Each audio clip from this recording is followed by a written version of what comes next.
I'm Jamie O'Kane, CPA, Small Business Advanced Tax Planning and Compliance Extraordinaire, and this is the Abundant Beans Podcast, the podcast that takes my love for learning what makes people tick while digging into the good, bad, and ugly of small business ownership. We strive to give you the insight that only those in the trenches of being and working with entrepreneurs can provide. All right. We're going to welcome back to the podcast today, Patrick Kelly. Patrick is the founder of ChangePoint Consulting, a company that works with teams and organizations to define and align their culture to build culture strategies for growth. Patrick presents keynotes and workshops as well as ongoing consulting work to help organizations solve problems around their people operations in an ever-changing world. Welcome back. Thank you. I know it's a mouthful. It is a mouthful. I don't read well out loud. So we're going to ask you a different first question. Cool. What is your pet peeve? Oh, what is my pet peeve? I got a lot, but I will say... Give me the top one. I think it's people who are late. Ooh. Yeah. I'm just always on, or I try, I mean, like, I'm diligent, I'm on time, I plan ahead. And I just learned from a young age, either my dad or somebody, like, you know, being on time shows that you respect other people's time. And I've always just stuck to that. And so I'm always a couple minutes early, if not, like, right on time. And being late is not okay. Like, I'm a planner, A personality, like, okay, here, it's going to take 17 minutes to get here. Okay. So we got to leave at this time. And I just get real frustrated with people who are late. And, I just like to describe myself as a time optimist. So I think I can do a lot more before I actually have to leave than I do, than I actually have. Yeah. It's something I've been working on, but I'm always like that 5 to 10 minutes. Like, I might be that early or I might be that late. And then people are like, I'm so sorry. And I'm like, you're fine. Totally fine. Yeah. Because I always think I have more time than I do. Yeah. To get someplace. And I'm the other side where I plan more time than I actually need. I'm like, I'd rather have 10 minutes where I'm like, cool, I got everything done and I can just sit for 10 minutes before I got to go. But it creates, like, it's like creating my own fire. Like, I'll do that. And so, like, creating my own fire is like having to get there as fast as I can, right? Yeah. And then I'm like, why do I do And then somebody's going the speed limit in front of you, you're like, get out of the way! Like, why do I do this to myself? How dare you be in my way while I'm late? Like, why do I do this to myself? But it's just one of those, like, malfunctions in my brain where it's just like, I feel like I have more time than I do. Yeah.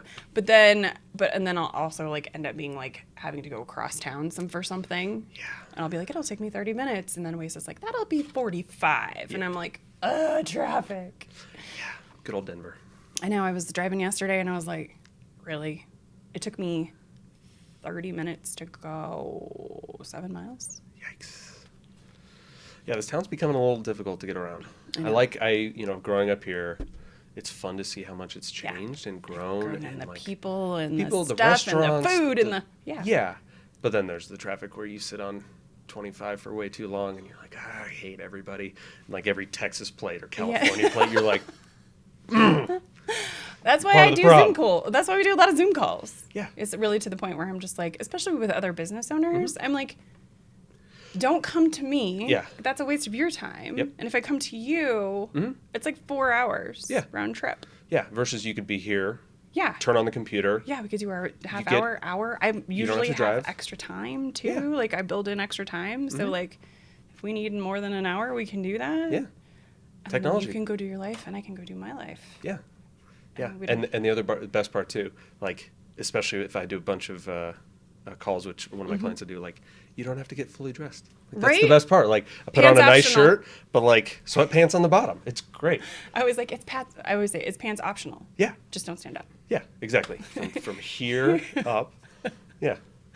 It's so crazy. I know. I have people that'll be like, I'll come to you. And I'm like, just hop on the computer with me. Yeah. Like, we can still see each other. We can still make faces at each other. You know. It still feels personal. It still feels personal. Yeah. You don't get a hug. Yeah. But I'll get you next time. Yeah. And I think it makes it more concise too, because you kind of get into it a little bit quicker. And then, when you're done, you're at home. You don't have to go. Yeah. You don't have to drive back anywhere. I know. It's so funny. A good friend of mine lives in Atlanta. And she's like, literally the only reason I can live here is because I work from home. Yeah. She's like, otherwise, if I had to drive around, like, and she also homeschools. She's like, so I don't even have to leave for school. Man. And I was like, ooh, like school's literally 7 minutes away. But it's a whole thing. Yeah. To have to get in your car and do the thing and deal with the traffic and whatever. But I do listen to a lot of podcasts in the car, so Me too. that doesn't bother me. It helps. Generally. It helps. Yeah. I get to You a catch good up, one. usually. Yeah. Yeah.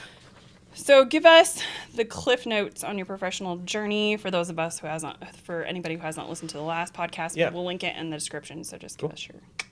Yeah. So my journey, really not too long. I mean, as far as number of places. So came out of college, did a year volunteer work in New York, moved to Harlem, just the crazy experience and living kind of in poverty in Harlem. And I would say as like a, white kid growing up in right around here, suburban. Whiteville. Yep. Was a little bit of a culture shock. That was 2008 to 2009. So really good time to find jobs, a lot of opportunities out there.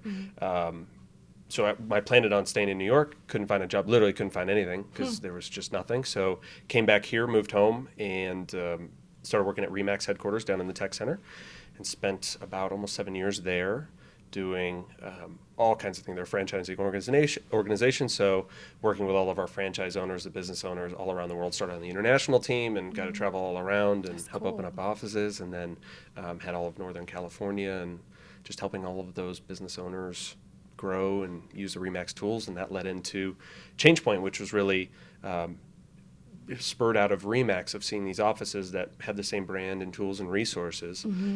One would grow and be killing it, one would be failing, and I'm like trying to figure out what the difference is. And I saw too often that it was culture, it was environment, it was strategy, and all of those pieces. So I thought, oh, this is kind of interesting, and became a student of that and really interested, and realizing that a lot of organizations are struggling in this time of change, that people are putting way more weight on the intangible things of a job versus the tangible.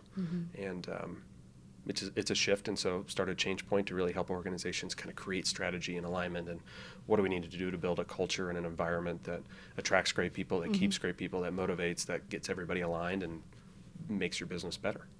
Yeah, that's really cool. It's the knowledge economy now. Yeah. Which is really interesting. Yeah. I've been listening to a podcast by some of the most forward thinkers on like value pricing and things like that. And it's just so interesting how they talk about, what do people want, and what are people providing? And a lot of it's just, this is the knowledge economy. We all know so much, and we have access to anything we don't know. Yeah. It's really interesting. Yeah. YouTube's like the greatest thing in the world. I mean, for literally anything. I mean, something breaks around your house, Right. Something's weird in your car.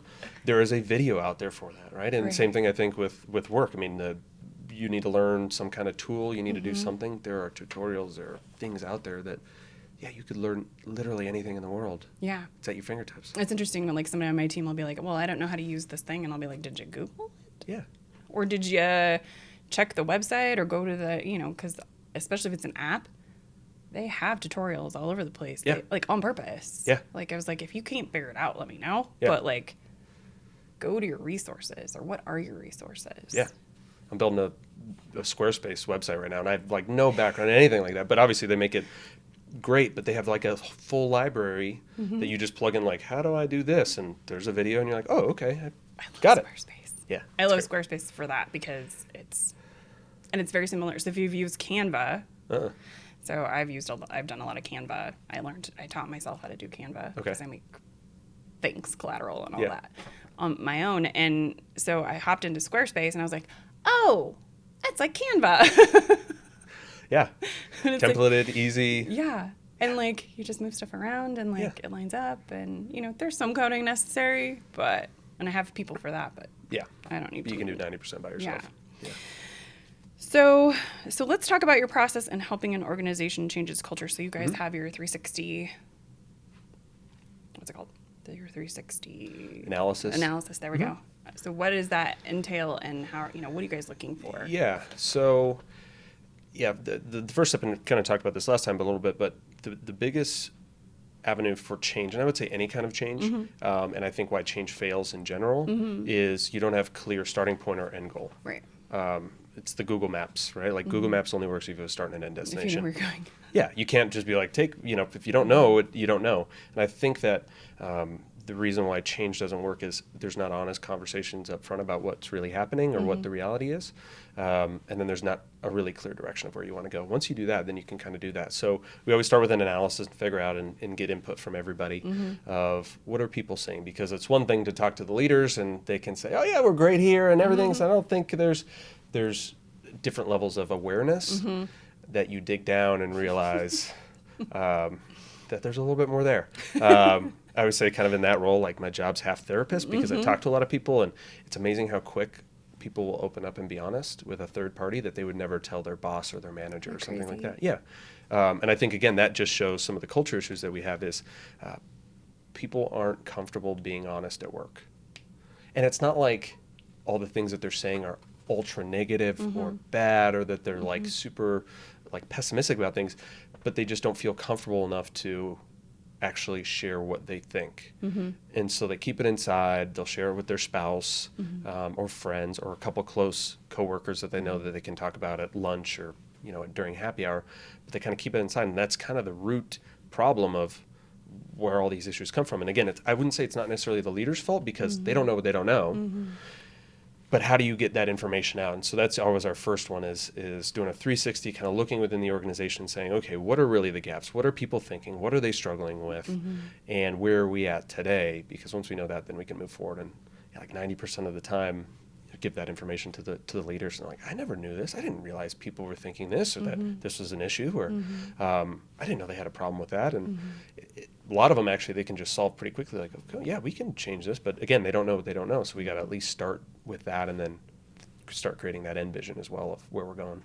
It's interesting because that stuff festers. Oh yeah, it builds. And it's the analogy I always give. It's like when your spouse gets mad at you because like the spoon's in the sink. It's not really about the spoon. It's like the 8 things that have kind of led up to that. Right. It's just that's the catalyst where you're like, It's like the straw. Yeah. Yeah. I mean, nobody, when they quit, it's not an impulse decision. And it's a built-up thing that festers that usually starts with things that if they were addressed in the moment, if they could have an honest conversation with their manager or their boss or whoever and address those, would feel much better and go, okay, all right, I feel better. But it's the little things that slowly add up over time. And I think when you're looking at culture change, too many organizations are looking for like the big thing, like the big hit that we were talking about this last time, like what like one day offsite do we need to do and that'll like realign everything. And that just doesn't work. What culture is an intentionality about doing all the small things all the time. Right. I think people just think that they're going to say, this is our culture now, and then it's going to change. No. Nope. Nope, doesn't work. Nope. And I think that's true for, when we leave anything, right? So anytime we leave like a volunteer position or we leave, a networking group, which I just did a couple weeks ago, it's just stuff that accumulates into this isn't the right fit for me and it's not worth my time anymore. Yep. Or, the change I want to see here is not happening. Yeah. Even if you have communicated it. Or, I'm not one of those people that's quiet about those things generally if I care enough about the organization. But if they're not going to do anything to change it, I'll probably leave eventually because, it's not working the way it should. Yeah. And I think, the goal for any organization is not zero turnover, because zero turnover means nobody gets promoted and nobody's moving. We've talked about this. Nobody's moving or growing.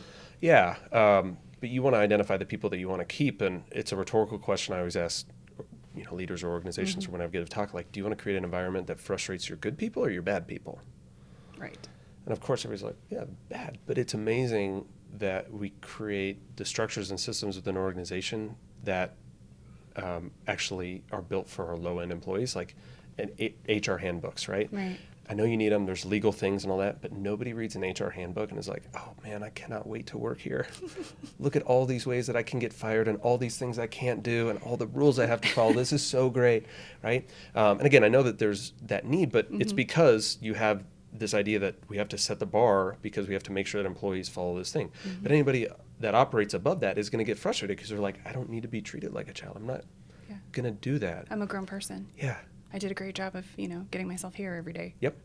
Yeah. So I would say like a culture should be inspiring and almost guilt people to be up here and act up here, not set the bar down here and set the rules and make it, kind of like a prison style environment where you have so many rules.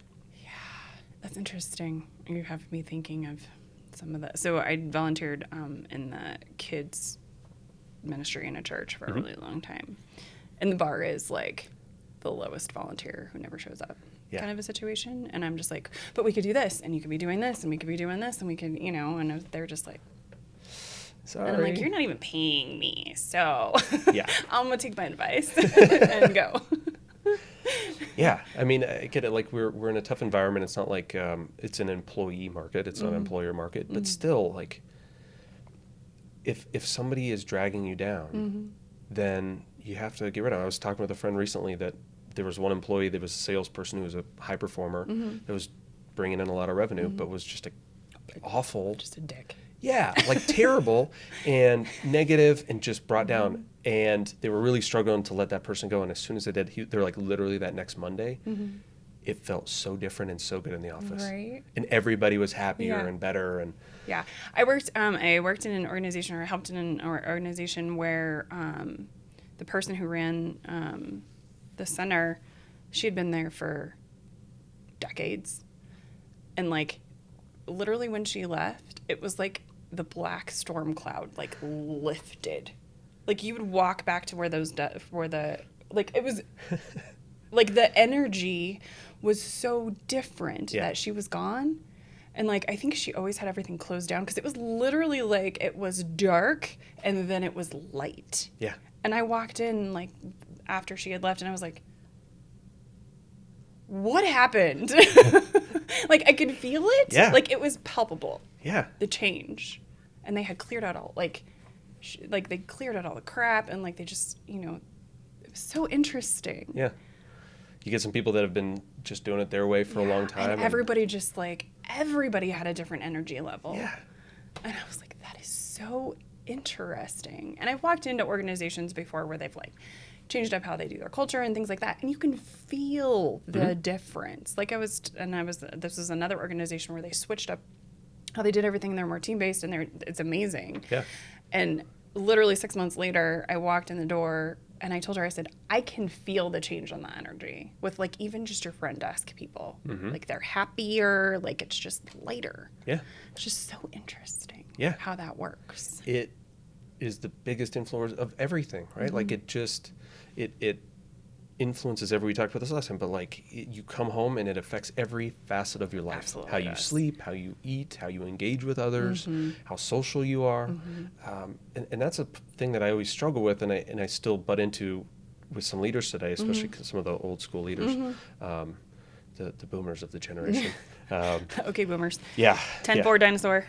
Wait, I want to come back to boomers because I have a couple, but is this, well, this is how we've kind of always done it. And I've heard this a number of times of, I get what you're saying around culture, but I got like 2 or 3 years left. And then, I'm out and I just, and. Can you imagine parenting like that? Like they get to 16, they're really like starting to fall apart, but like they're 2 years away. I only got 2 more. I'm out. But I've been playing a lot or trying to the ego, because I think if you're a business leader, if you're a CEO or founder, like there's an ego component to that, which you need. I think you need that healthy confidence. Yeah. But I always ask them like, okay, so when you retire, do you want people to celebrate what you've done or that they're celebrating that you're leaving? Because it'll be one of the two ways. I was just reading about this. Bob's Red Mill package stuff. Yeah. Did you read about that? I didn't read about it. I saw it on CBS Sunday Morning, though, like a little thing on it. If anybody's listening to this and they haven't read about it yet, he's retiring. He's retiring. He's not actually retiring. He's not leaving. Yeah. But he's handing over everything to his employees, right? So he's doing what's called an employee stock. It's an ESOP, employee stock option, whatever. So he's handing over the entire company to any employee that's been there for more than 3 years. That's awesome. Yeah. He's like, I'm not leaving. He's like, I'm still the boss. Yeah. He's like, but he's like 92. He knows like, okay, I don't got 15 years left. Everybody who's worked there is like, this is awesome. Yeah. But also we're not that surprised. Yeah. Because this is how he's always been. Yeah. And there's people that have been there for like 30 years that are like, yep, still going to work here till they die. Basically, they want to work there until they die. Yeah. They don't want to just retire. Yeah. Create a great place that people want. I mean, I think at the root of that is when you show that you care about your people and you have their backs, people will have your backs. It's really interesting. My husband just changed jobs. Nice. And I think we talked some about like the work environment he was in, and he's in a different work environment now. And I got home kind of later last night, and I'm pulling up, and he's standing here dancing in the window for me. And I'm like, who are you? Because the place he was working before was just so dark. Yeah. Like he literally worked in a cave. An energy suck? It was a massive energy suck. Yeah. And he now like understands why I kept being like, you have to get out of there. Like it's affecting all of us. You know, you gotta go. Yeah. And he's like, everybody at my new job is just really happy. He's like, and he was talking to somebody. They had just acquired another division. I don't even know. He works for a really big company, but they had just acquired another division, and they had a whole conference thing, and he was talking to some of the new people that had just been acquired, and they're like, this is weird. Everybody's really happy. Have you noticed that everybody's really happy? They really what are they covering up? Commiserating about like how different the culture is. Yeah. I mean, everybody really, really likes to be there. You don't know what you don't know, right? And I think that's why people hang around. Yeah. There's a quote from a book that I really like that I always think about is yeah, I know I'm in hell, but at least I know the street signs. That you just kind of, it changes uncomfortable, and even though it's maybe not right, it's the devil you know. Yeah. And it takes time. I've seen that so many times when people get out. It's like a bad relationship, right? Like people stay in some unhealthy relationships way too long. And even though you know it's not right, then it takes time once they get out to be like, oh my gosh, why did I leave sooner? And I think that's the same with bad cultures is you kind of stay in it and then you got to decompress and get out and you realize like, oh, I'm never going back to something like that again. Well, and I think, you know, the way that, and so we're just going to completely go off. But, like, I feel like, and I was just reading about this other day, or there was some tweet or something, but somebody was saying, like, people are trapped in these work environments because of the benefits, because of health insurance, because of, you know, the pay or whatever, because we have created this economy where, yeah, there's jobs, but we're all really, I mean, we could all be, like, an accident or a medical issue this close to bankruptcy, right? And so it's very interesting, like, even when my husband was looking for different jobs and stuff, he's like, well, what if I work contract? I'm like, we don't have an extra $40,000 a year for health insurance because that's what it would cost us, our family of 4. Yeah. You know, I think it's going to be real interesting, and, like, not to dive into politics, but, like, if, you know, the idea of universal health care, I look at it from a culture business perspective. Yeah, what if we're not trapped? Yeah. What if, again, as a contractor, then that's not a worry? Like, I think about even entrepreneurs. I think it'll open up the gates for people being entrepreneurs because there are those worries of, I really have this idea or want to try this, but yeah, health insurance and oh this and oh that. What if that doesn't become a worry? What if that doesn't become a big dangle that a company can throw out there? They're going to have to get even more creative or more involved in culture to keep people around because it'll be a baseline thing. I mean, again, not for or against, and don't want to dive into that rabbit hole. Doesn't really matter. But I think from a social... It's interesting from a social economy. Yeah. Knowledge economy. Who's going to take that leap to start a business? What barrier, if that is lowered, is going to open up people to try new things and to invest in themselves? I think that would be pretty interesting. That's interesting. I wonder if there's any data on that in other countries. Like, I think Canada has a really high amount of, like, small business owners. Yeah. Because if you know you have that covered and you don't have to pay 40 or 50 grand out of pocket or different things like that, I mean, that's... I mean, I can grow a business because my husband has health insurance because he works for a big company. Yeah. Like, literally, and if that wasn't the case, then that wouldn't be possible. It wouldn't have been. Yep. No, it wouldn't have been possible. Yeah. And it wouldn't continue to be possible, right? Yeah. Like, if this business hadn't flown in, like, 2 years, I would be back in corporate America. Yeah. Hating my life. And not doing this, which is really fun. Yeah. I'm going to skip some here. So let's talk about above market pay and why that's not enough. Yeah. Pay is your minimum buy-in. Like literally, I think, as an organization. Now you have to pay enough and you have to pay market. I mean, pay is still obviously a motivator for just the things we were talking about. You still have to live. I mean, you live around Denver here and see what some of the rent prices are or home prices are, you got to be able to afford it. Right. But it's amazing how you get used to the pay that you're at and it doesn't become that great anymore. Right. I remember the first bonus I got at or not bonus, like big pay bump when I got a promotion. And I thought I was just making like so much money. Again, like at 22, like I got a 20% raise and I was like, kill it. No, but actually when I've looked back, I was getting paid below market and they kind of actually raised me to where I should be. But it still felt like an incredible amount and I was really excited. But within 6 months, you get used to making that amount of money. And then you kind of are seeking more. It doesn't become that glitz and glamour anymore. And so I think pay is important, but it's the minimum thing you can do. You have to create a deeper environment. You have to create the intangibles of a culture that are really going to make people happy. Because pay is pay and anybody can match that. There was an interesting thread in one of my, and the reason I ask you that is there was an interesting thread in one of my forums and somebody was like, what do you do for your people who bring in clients? And somebody was like, well, if they want to work, they're going to have to bring in clients. And we're like, but is that their job? And they're like, well, we pay them above market. And I was like, but is that enough? And what is above market? Yeah. And then I actually saw a speaker not too long ago talking about like how he grew his business like crazy in a year. And then he threw in that he pays his people here in Denver $50,000. And I was like, that's not a livable wage. Yeah. And you've completely lost me. Yeah. Yeah, and I think above wage salespeople, everybody's kind of differently motivated. For some people are pure money motivated, right? That's a lot of like those hardcore salespeople. I've worked with people who are purely money motivated. Those are the people you bonus. Yeah. Like you're bonusing them on. Put them in sales, whatever. give them the target. Right. You can make as much as you want. And they're like, cool, great, here's my avenue. Yeah. But that's not everybody. And again, I think that's creating an intentional culture of knowing we all operate differently. We all have different motivators. How do we figure out everybody's motivator and give it to them, right? We kind of touched on this last time, but if somebody is, really wants to spend time with their kids, how do you give them more opportunities to do that? If somebody loves PTO, how do you give more? Whatever it is that people are strongly motivated by, which, by the way, will change every so often. So my wife and I, we're going to have our first kid in July, which is very exciting. Yeah. So, but what we want and how we spend our time now will be drastically different in 6 months. Yeah. But like neither is going to be right or wrong, but it's just going to be at the different phases of our life. Things change. And I think employees go through that where, in your 20s, you want to go travel and you want to hang out with your friends and you're going to the bars on Friday night. Like, I just felt real old this weekend. I'm turning 34 next month, but there's a concert my buddy invited me to and the show didn't start till 9:30. Oh my God. And I was like, asleep.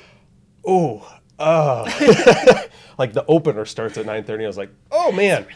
And I just thought, like 8 years ago, we didn't even leave the house until 10 or 10:30, and then, but that's different points in life where I'm like, I just really don't want to be out that late anymore. And it's not right or wrong. We're just you change, you grow, and different things become a priority. Yeah, it's so funny. Like, I don't go out after dark anymore. Like, rarely do I do that. And then if people have their kids out, I'm like, what are you doing? Yeah. Like, or why aren't they in bed? Like, I'm very confused about how this stuff works. How is this happening? Yeah. So we're going to go back to my husband's company because it's very interesting. So he was just telling me that there's somebody in his organization who either she just had a kid or her parents are aging or something, but she needs to work from home. Yeah. So the company totally worked with her and they moved her position so she could work from home 3 days a week. I'm sure that was the greatest thing, and she is going to stay in that job as long as she possibly can. People don't leave. This company has the lowest turnover of some of the others. And I was like, in what generations? That was my question. In what generations do they have the lowest amount of turnover, or is that just overall, or whatever? But I understand now, and he understands now, this is how we treat people. Like, if we love them, or, if they're great employees or whatever, then we work with them on what they need. Yeah. Or we, I think she just made a lateral move to a place where she can do stuff from home. And they're just like, sure, we'll totally work with you on that. Yeah. I mean, if you got great people, don't let them go. Figure out a way. And then, it's probably with her, you give some of those, you show that you care. She's going to work so hard, I bet, and be so loyal for so long because... It's like, okay, the company has my back. I don't want to do a bad job because I don't want to let them down. Well, yeah. Or they're willing to, they understand who I am. Yeah. Right? Or they understand what I need and they're happy to help figure that out. Yeah. And I was like, we all want to work for those companies. Yeah. Yeah. And it's not an unattainable thing. It requires intentionality. It does. That's you got to be willing to do the work, and you got to be willing to put it in. But if you do that, it's not unattainable. And I think that that's the biggest rub that I see right now with a lot of organizations is it kind of. So when I started Remax, my role was working with franchisees, but I also did social media. That was kind of put on top of it, not because I was a social media person. It was because I was 24. Yeah, and they're like, it was 2009, and they're like, you know how to do kids it. these days, people are saying this is important, just do it. Now, most companies have entire teams around digital marketing and Facebook and social media. That if you would have told most organizations 10 years ago that you're going to spend millions of dollars on digital marketing, Facebook, you're going to have an entire team for Twitter, and you would have gotten laughed out of the room. Right. And I think that we're kind of there right now with culture where people are talking about it and they're like, yeah, that's what these kids want these days. What is culture? Same thing like 2009, like what is social media type of thing. What is the book of And I faces? think most organizations in the next 10 years, if they're not getting on board now, will have a chief culture officer, somebody that they will take a more diligent time. But we're still in that phase where it's like, yeah, culture is this word and everybody talks about it and it means different things. But like, yeah, we do a happy hour on Fridays once a month in the summer. We got a culture. Yeah. People don't want happy hours. I can promise you that. I always I have to hang out with you people for longer. Yeah. Ugh. Okay, we're going to have to skip ahead. So this is a really great question. Actually, Emily, I told you Emily had some questions for you. So we're going to do Emily's question now. So she wanted to know what is needed to create a culture that welcomes critical dissent. Yeah. Like from employees? Yeah, from employees. It requires a couple different things. One, it all starts with leadership. Right. And they have to not only say that they welcome it, but they have to be vulnerable. They have to share their own flaws or their own issues. And then they have to, when they take that information or create environments that happens, and it's slow. And I think we mentioned last time, you can't go from a culture where nobody's allowed to speak up and then just in a meeting say like, okay, we want to hear back from everybody. No one's actually going to say anything. I actually heard a CEO do that once who was trying to get more at an all company. He's like, I left 10 minutes at the end of our all company and said, hey, I want your honest feedback. Stand up and tell me what we need to do better. I was like, he's like, nobody raised their hand, so I don't think that there's any issues that we have. Like, you've had a culture for 10 years where nobody could say anything. And you think that then in an all-company meeting that somebody's going to get up and be like, yeah, cool, so I hate it here, and here's why. So I think you have to ingrain that, make that a pillar of your culture. You have to reward critical feedback, which sounds weird, but show it off and exemplify it and talk about it. Start it with individual conversations. I mean, I think we mentioned this last time is once a month, meet with your people, if not every week, if you really want to get going, and saying, what honest feedback do you have? And for 2 months, you won't hear anything. And then at some point, they're going to realize you're serious about it. And if you have the actions that are there, they'll start telling you. But it all, if you're going to have critical feedback, it all requires leadership and managers to be on the same level and to get away from the natural instinct, which is defensive or punishing. Yeah. So, I mean, I just did this in our organization, but we're doing weekly meetings now. And it's, I created a Trello board and I'm trying to lead on the Trello board. So it's like, what's going well? What opportunities do you see for any changes? What do you need help with? And then like, what's the top 3 priorities? And now we're doing weekly meetings, and it's every single week we're doing that thing, and I'm trying to lead with, like, I have something for every single board, or, like, I'm on there helping or whatever, because I want people to give us feedback. What is working? What's not working? Because we just changed a bunch of stuff with our technology, too. And so a lot of it's like, this isn't working, and I'm like, great, what do you think the solution is? Or do you have, suggestions for solutions or whatever? Because I know I don't have everything figured out. And I think that's the thing, too, is, like, if you're a leader that's just, like, I don't have everything figured out, or like we're all in this together, then people feel a little more comfortable, I think. Yeah, I mean, you got to make sure that you're on the same team. And I think that goes back to critical conversations is sometimes you have to have tough, it's like a family, right? You have to have those tough dialogues.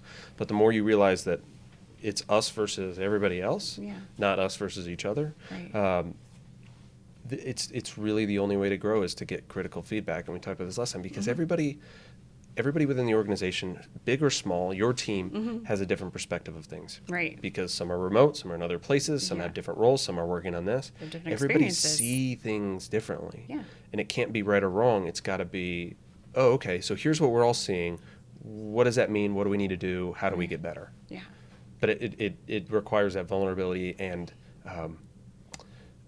honesty with leadership, that they're actually, my first question would be, do leaders actually want honest feedback? Right. Because again, some people are like, yeah, we totally want your feedback, but it can be tough. And I get it, because it's hard to hear critical feedback of yourself, and sometimes it's difficult, but it's the only way you can grow. Yeah, I think you hit it on the head before. It's like, it's the ego. Yeah. Like, do you really have everything figured out? And if you are honest about not, they tend to be better at like being like, can we do this? How about that? And it's amazing too, like going back to kind of my process when we do that 360, which is getting very honest feedback. Obviously, some of it's hard to take for some of the leaders, but again, a lot of the thing or feedbacks that people wish they could change or do differently. Yeah. The leader's like, oh yeah, of course we can do that. I didn't know that was an issue, or I didn't know that they wanted that. Oh yeah, okay. Why didn't I know about this, right? So how do you build those lines of communication that small little tweaks go a long way? It's the same kind of thing. Like we were talking about earlier of what makes somebody really hate a place or grow to hate a place is a bunch of small things that add up over time. Yeah. We're running out of time, so let's see. So, okay, I'm going to do 2 more questions. Cool. So, how should management handle bad customers or clients to enforce their desired culture? I like that question. So, the idea being, if you have a really strong intentional culture and you have a customer that does not align to that, that is where you as a company need to decide how important your culture is and put your money where your mouth is. Yeah. And either fire the customer or lose trust with your employees. Yeah.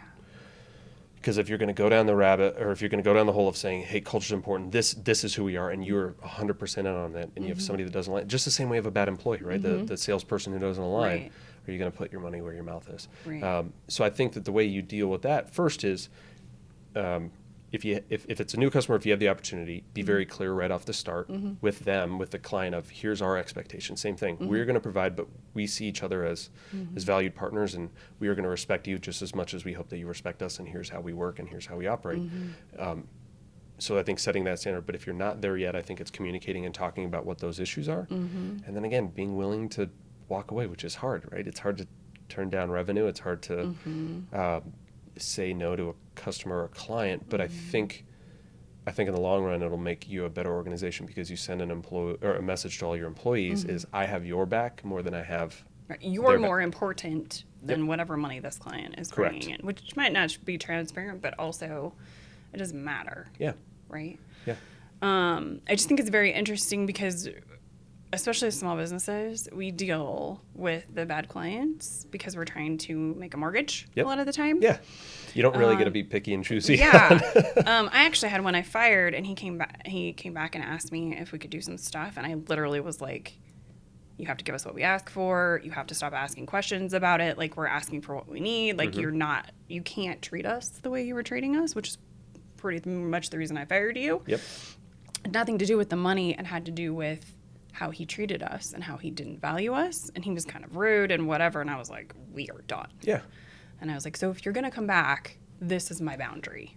You know, you must respect us, you must give us what we ask for, you know, stop questioning us, like, trust us to handle it.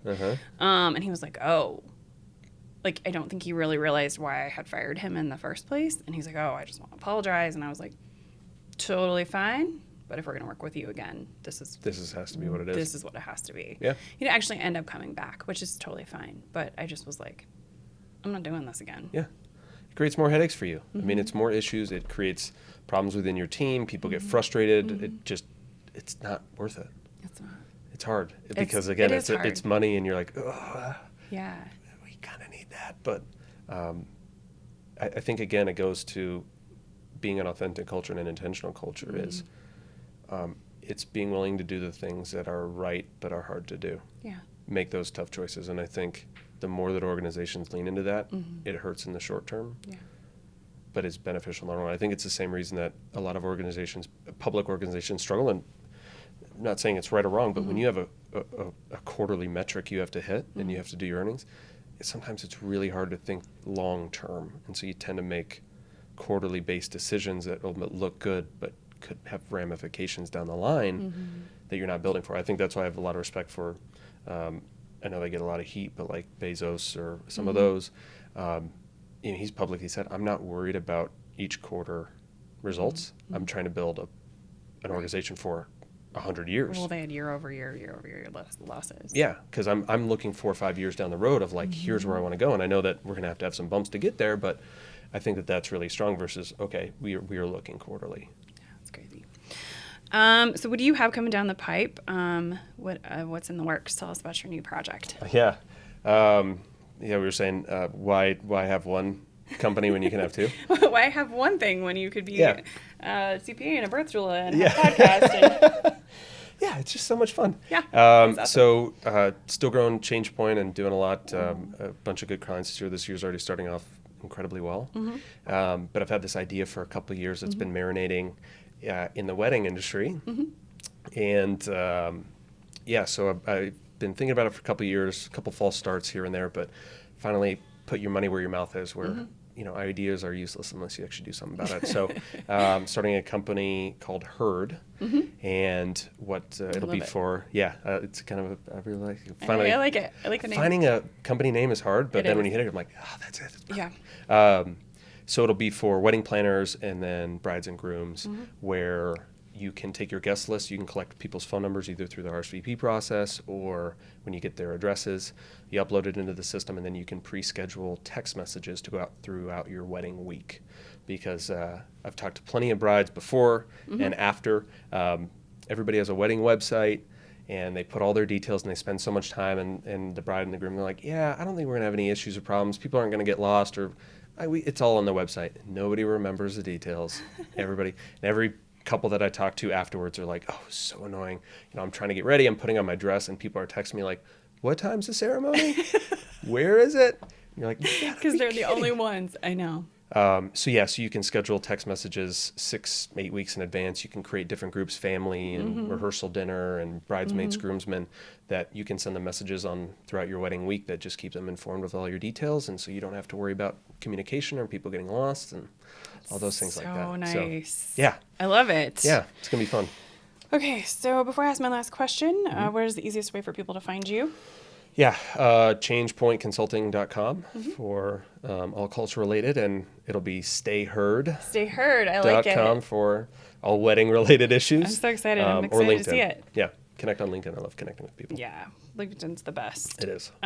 So what is your favorite resource to help a business owner start changing their culture today? Favorite resource? A book or a podcast or something you... Yeah. I think would endorse. I would endorse anything by Pat Lencioni. The Advantage, 5 Dysfunctions of a Team are just, I think, great, and he gives a lot of really simple guides that are just simple things you can start building into meetings, conversations, common vocabulary to start doing that. I think he's one of the best that's out there. I mean, there's a lot of great people out there, but he's just awesome. He just boils it down. Yeah, and he's got unbelievable tools and resources. I think that's a great place to start. And I think just being open up and thinking about this more. Maybe you're not fully committed yet. I have a lot of people there that aren't ready to fully dive in because culture is a messy thing. It's kind of pulling out skeletons or being willing to address some of those skeletons. It's like going to therapy. Yeah, like maybe you're just not there yet.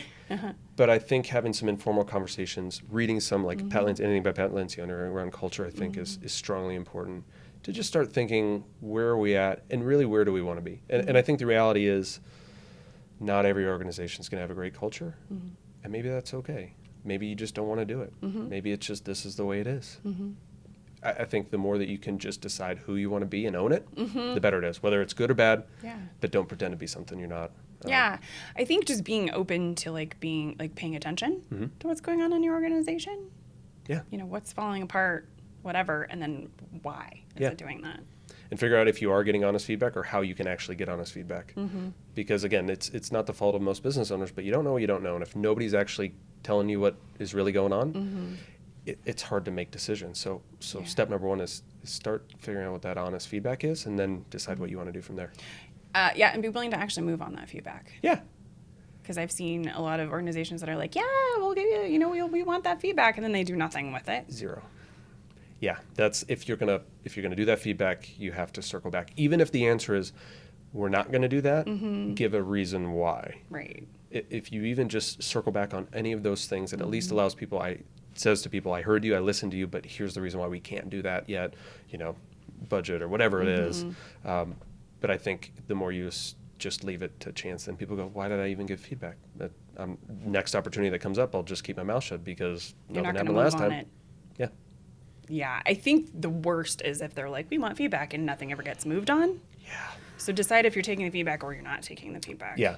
Or especially for your type A's like me. Yeah. Like if you ask for my feedback, I'm going to give you some pretty good stuff. Yeah. And if you don't move on any of it, I'm not going to want to hang out anymore. Yeah.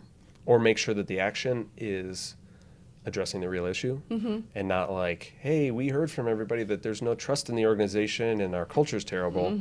So on Friday you can wear shorts. Or none of our volunteers ever show up. So what we're going to do is the volunteers that do show up and bring somebody with them, we're going to give them more swag. That's not addressing. That doesn't actually change the whole nobody showing up thing. Yeah. You're just asking us to bring people in instead of you doing the work to actually get people to show up. And I was just like, that's when I'm out. Yeah. I'm good here. Oh, man. Thank you so much. Thank you. This has been great again. Yay. Yeah. Thank you so much for listening or watching. Be sure to subscribe on YouTube, iTunes, or wherever you prefer to listen. If you learned something and found some useful information to apply to your business today, please consider giving us a thumbs up and a review. Until next week, be abundant.